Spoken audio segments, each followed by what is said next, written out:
La Coupe du Monde des clubs avec 32 équipes est un tournoi qui a révolutionné le football, une compétition qui paraissait autrefois impossible à réaliser, avec de nombreuses tentatives, des échecs, des polémiques et bien plus encore. Dans cette vidéo, nous allons découvrir toute l'histoire de la Coupe du Monde des clubs, pas seulement la version de la FIFA, mais toutes les fois où l'on a tenté de créer une Coupe du Monde pour les clubs. Pour comprendre cette histoire, il faut remonter jusqu'en 1930, lorsque la FIFA a lancé la Coupe du Monde pour les équipes nationales, rassemblant les meilleures sélections pour s'affronter. Alors, certaines personnes ont commencé à se demander et s'il y avait une Coupe du Monde avec des clubs au lieu des équipes nationales. Mais cette idée était impossible, jusqu'aux années 50, lorsque le football a commencé à changer. En 1950, après le chaos de la Seconde Guerre mondiale, la Coupe du Monde est revenue, cette fois au Brésil. Mais pour les Brésiliens, ce fut une humiliation historique, ils ont perdu la finale contre l'Uruguay. Ce fut un choc. Alors, pour éviter que les Brésiliens ne perdent leur passion pour le football, la fédération brésilienne a décidé de faire quelque chose d'audacieux, donner vie à cette idée de championnat mondial des clubs. Ils ont créé ce qu'on appelait le tournoi international des clubs champions.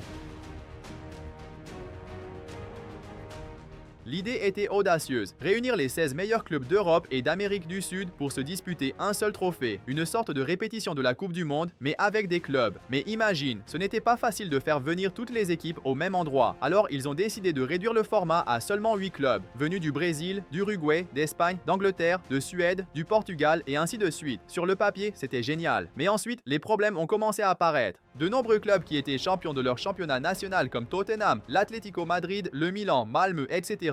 ne voulaient pas venir en Amérique du Sud. Ils ont donc été remplacés par d'autres clubs plus faibles. Même ainsi, le représentant du Brésil, Palmeiras, a tout donné. Il a battu la Juventus en finale. Avec cela, les journaux brésiliens de l'époque ont déclaré Palmeiras champion du monde des clubs. Mais le problème, c'est que beaucoup d'équipes fortes n'ont pas participé. Puis, dans les années 1950 suivantes, d'autres tournois ont émergé, tentant de rassembler les meilleurs clubs du monde. Mais ils ont toujours connu des désistements, peu d'attention et étaient considérés comme de simples matchs amicaux. Le problème était qu'il n'y avait même pas de moyen de savoir quelle était la meilleure équipe d'un continent. Tout n'était que supposition. Jusqu'en 1955, une compétition qui allait tout changer a été créée, la Coupe d'Europe. Pour la première fois, nous saurions qui était réellement le meilleur club du continent. Et inspiré par cela, en 1960, un tournoi a été créé pour déterminer le meilleur en Amérique du Sud, la Copa Libertadores. Ainsi, en 1960, l'UEFA et la CONMEBOL se sont associés pour enfin créer un tournoi visant à désigner la meilleure équipe du monde, la Coupe intercontinentale.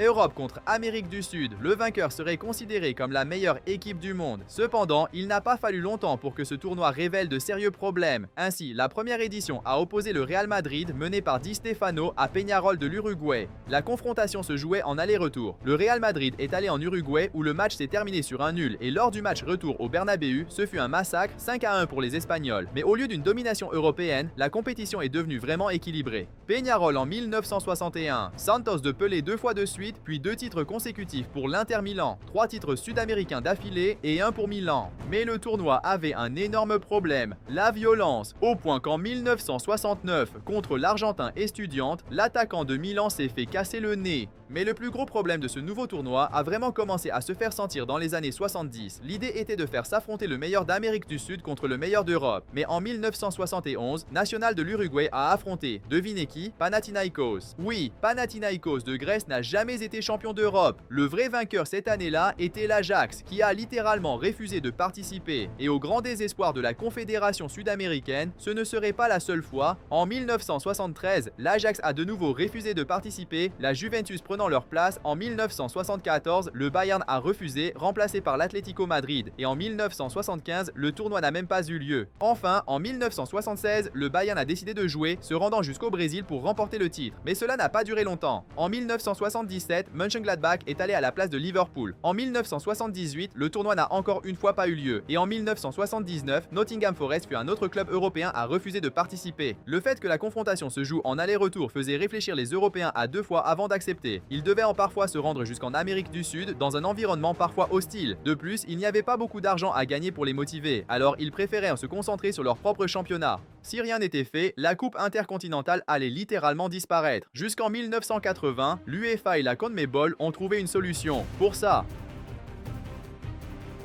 En 1980, le tournoi a connu un changement majeur. Au lieu de se jouer en 2 matchs aller-retour, il se déroulerait désormais en un seul match sur terrain neutre, à Tokyo, au Japon. Pourquoi le Japon? Parce que le tournoi serait désormais sponsorisé par Toyota. Cela a permis d'augmenter les récompenses, de moderniser la compétition et d'assurer une diffusion mondiale. Maintenant, enfin, les Européens ont commencé à s'intéresser, tellement que, en 1980, Nottingham Forest, qui avait refusé de participer en 1979, s'est rendu au tournoi, mais ils ont perdu contre l'équipe uruguayenne. Les débuts n'ont pas été faciles pour les Européens, à tel point que, l'année suivante, Liverpool a perdu 3-0 contre l'équipe brésilienne Flamengo. Jusqu'à ce moment-là dans la Coupe Toyota, les victoires avaient été successivement sud-américaines, et cette domination a continué. Peñarol d'Uruguay en 1982, Grêmio du Brésil en 1983 et Independiente d'Argentine en 1984, jusqu'en 1985, lorsque la Juventus a finalement remporté le titre. Puis cela est devenu plus équilibré. River Plate d'Argentine en 86, puis Porto, Nacional d'Uruguay, Milan 2 fois de suite, l'Étoile Rouge, São Paulo du Brésil 2 fois de suite, Vélez Sarsfield d'Argentine, l'Ajax, la Juventus, le Borussia Dortmund, le Real Madrid et Manchester United. Mais il y avait un gros problème avec ce tournoi. Ce n'était pas vraiment un tournoi mondial, c'était juste Europe contre Amérique du Sud. C'est pourquoi la FIFA ne s'en est même pas mêlée, laissant l'UEFA et la CONMEBOL l'organiser. Mais la FIFA a vu l'opportunité que cela représentait et avec d'autres continents ayant déjà leur propre tournoi reconnu, elle a décidé d'intervenir, en créant un tournoi non seulement pour l'Europe et l'Amérique du Sud, mais pour chaque continent, en créant le tout nouveau championnat du monde des clubs.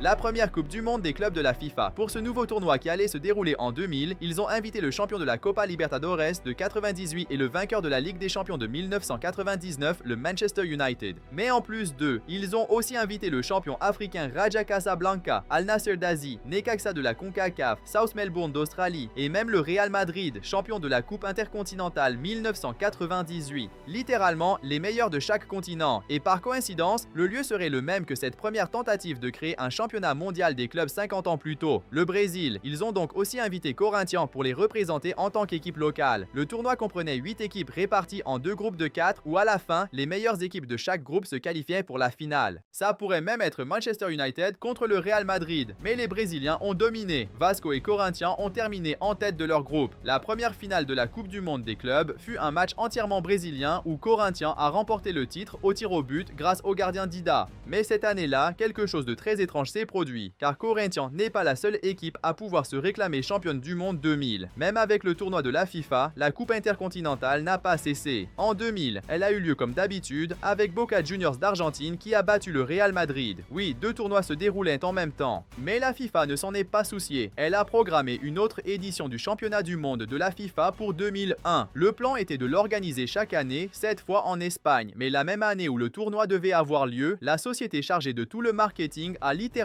fait faillite. Pendant ce temps, les clubs n'aimaient pas non plus les dates de la compétition, fixées en juillet et août. Alors, que s'est-il passé? Le tournoi a été annulé. Le plan était de le relancer en 2003, mais cela n'a pas eu lieu cette année-là non plus. Il semblait que la Coupe du Monde des clubs de la FIFA allait disparaître. Pendant ce temps, la Coupe intercontinentale continuait de bien fonctionner. Après Boca Juniors en 2000, ce fut le Bayern en 2001, le Real Madrid en 2002, Boca Juniors encore en 2003 et Porto en 2004. Si la FIFA ne faisait rien, leur tournoi serait relégué au passé. C'est alors qu'ils ont décidé d'agir. Ils ont rencontré l'UEFA et la CONMEBOL pour un accord, organiser le tournoi au Japon avec le même sponsor Toyota et au même mois que la Coupe intercontinentale, en décembre. C'était littéralement une fusion avec la Coupe intercontinentale, créant ce qui était officiellement connu sous le nom de Coupe du Monde des clubs de la FIFA Toyota Cup Japon 2005.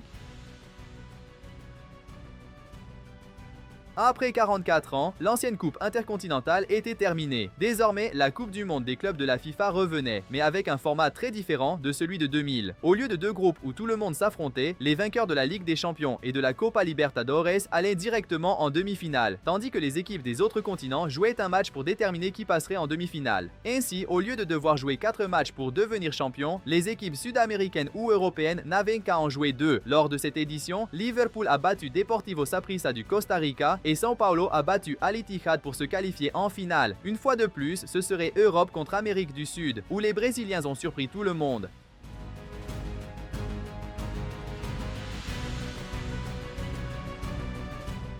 São Paulo a battu Liverpool 1-0, remportant la Coupe du Monde. Puis en 2006, le FC Barcelone de Ronaldinho a affronté une autre équipe brésilienne où ils ont été battus 1-0. Ce n'est qu'en 2007 que Milan est devenu la première équipe européenne à gagner. Puis cela a continué. Manchester United en 2008 contre LDU d'Équateur et Barcelone en 2009 contre Estudiantes. Même avec tous les autres continents, la finale se terminait toujours de la même manière que la Coupe intercontinentale. Amérique du Sud contre Europe. Jusqu'en 2010, un événement inattendu est arrivé. En demi-finale, le représentant sud-américain a perdu contre celui de l'Afrique, faisant de la finale, pour la première fois dans l'histoire, une confrontation entre l'Europe et l'Afrique avec l'Inter Milan contre Mazembe du Congo. Puis l'année suivante, Santos de Neymar a affronté Barcelone et tout le monde a vu l'écart de qualité entre les deux équipes, 4-0. Les Brésiliens, qui dominaient autrefois la Coupe du Monde des clubs, ont commencé à être humiliés, jusqu'en 2012, lorsque Corinthians, premier vainqueur du championnat du monde des clubs de la FIFA, a battu Chelsea 1-0, ramené le titre de la Coupe du Monde des clubs en Amérique du Sud.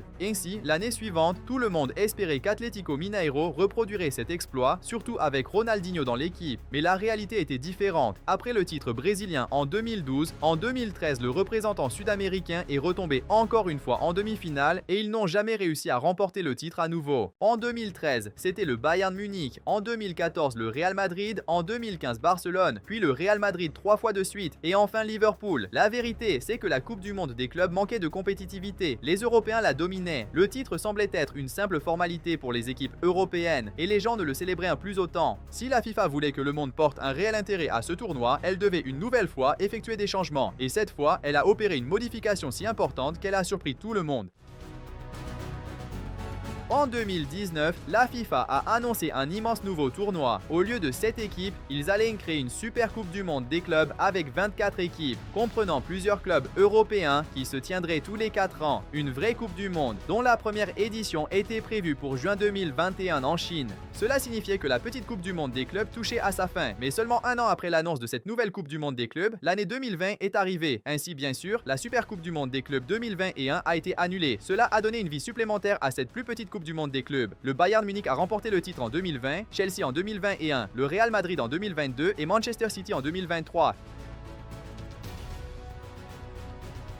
Cette idée d'une super coupe du monde des clubs semblait oubliée jusqu'en 2023 lorsque la FIFA a annoncé qu'elle allait enfin devenir réalité avec une nouvelle date, juin et juillet 2025 aux États-Unis. Et non seulement cela, ils ont aussi augmenté le nombre d'équipes de 24 à 32. Mais l'histoire montre que créer un tournoi ne suffit pas pour susciter l'intérêt de tous. La FIFA devait s'assurer que les équipes viennent avec leur effectif complet et ne se contentant pas d'envoyer une équipe réserve, transformant le tournoi en simple préparation de saison. La FIFA a donc mis le paquet sur les primes. La récompense pour le vainqueur est passée de 5 millions de dollars dans l'ancien format à un possible 125 millions, 25 fois plus, ce qui est même plus que les 114 millions estimés que le PSG a gagné en remportant la Ligue des Champions. Après 95 ans depuis la première Coupe du Monde, le football a désormais une véritable Coupe du Monde des clubs.